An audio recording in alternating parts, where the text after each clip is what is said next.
Let's go to senior White House correspondent Weijia Jiang back with us. Weijia, it is official. Kamala Harris has posted on X and Instagram.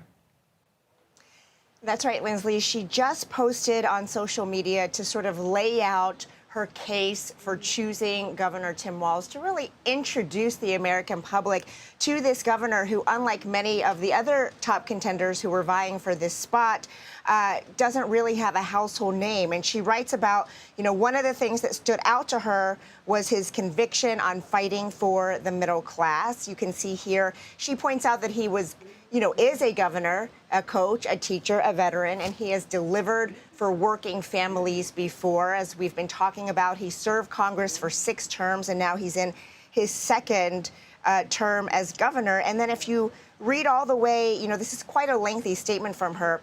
She said, "What impressed me most about Tim is his deep commitment to his family. Gwen, Gus, and Hope," referring to his children. And she said, "Doug and I look forward to working with him to build an administration that reflects our shared values." So in addition to all the experience you see on your screen right now, it really came down to who Tim Walz is as a person.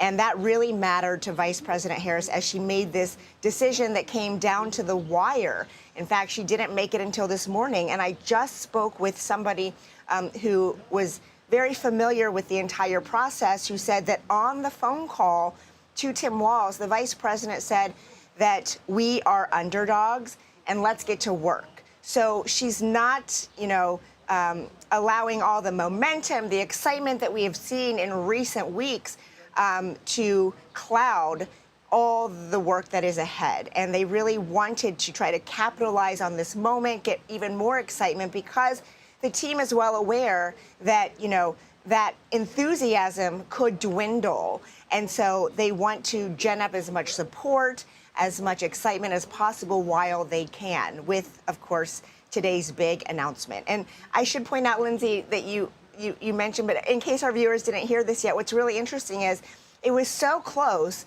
that her team printed out multiple versions of campaign signs for tonight's rally in Philadelphia. You can imagine that Harris Shapiro was among those, and it will be in Governor Shapiro's home state where we see now Vice President Harris and Governor Tim Walz, really make their case for the first time in public to the American people. Yeah, let's hope they pass out the right signs, right, Weijia, at the event. I want to ask you something about something you just mentioned, the underdog framing. I mean, that in and of itself is strategy, right? Because who doesn't like rooting for an underdog?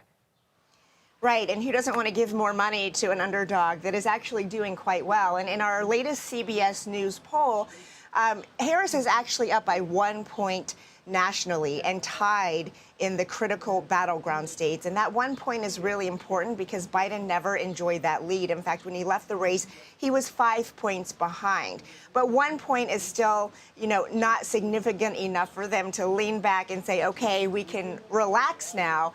And that is why it's going to be a slog ahead, including this week when Walz and Harris go to several battleground states to try to maintain that kind of support, because it's not just about, getting people out in November. Between now and then, it's about making sure their operation continues and they have the infrastructure through money.